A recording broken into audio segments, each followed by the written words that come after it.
तर मित्रांनो, आज आपण पाहणार आहोत श्री हलसिद्धनाथांचं कधीही न पाहिलेलं हे ठिकाण. नमस्कार मित्रांनो, तर मी आलोय निप्पाणीपासून अवघ्या 6 किलोमीटर अंतरावर असणाऱ्या पडल्या या ठिकाणी. इथं साक्षात श्री हलसिद्धनाथ यांचा 20वा स्थान आहे.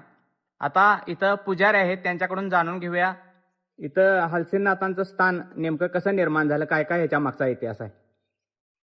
हे निप्पाणीकरांच्यात चाकरीला होते. हां. निप्पाणीकर सरकार होते त्यावेळी चाकरी असताना गायरं राखत होते. हं. देव त्यांच्या घरात चाकरी येते वाड्यात.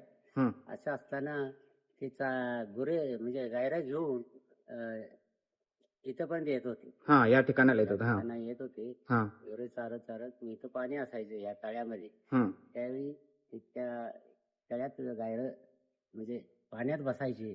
असं असताना त्यावेळी या दगडावरती हं. बसत होते आणि तिथे गायरं तळ्यामध्ये पाणी पित होती.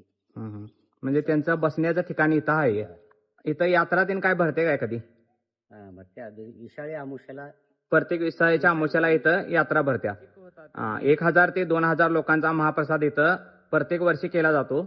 आणि हा खर्च गावातून देणगी गोळा करून तसेच इथल्या धान्य गोळा केलं जातं आणि यांच्या मार्फत गावातील काही दानशूर व्यक्ती असतील, नागरिक या सर्वांच्या तर्फे इथं दरवर्षी मोठ्या प्रमाणात महाप्रसाद केला जातो.